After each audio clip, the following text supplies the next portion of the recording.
বাজে ভোর 4:30। আপনারা বাইরেটার অবস্থাটা দেখুন জাস্ট। টপ টপ করে কুয়াশার জল পড়ছে, পুরো ফগি ফগি। আমাদের এই সময় হচ্ছে মা সরস্বতীর পূজা। আমাদের ব্রাহ্মণ এসে গেছে, এই যে জোগাড় চলছে।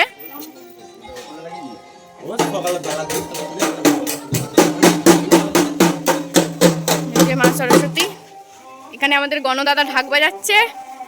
গণ সে হ্যালো। এইখানটায় এখানে সমস্ত কিছু জোগাড় হয়ে গেছে।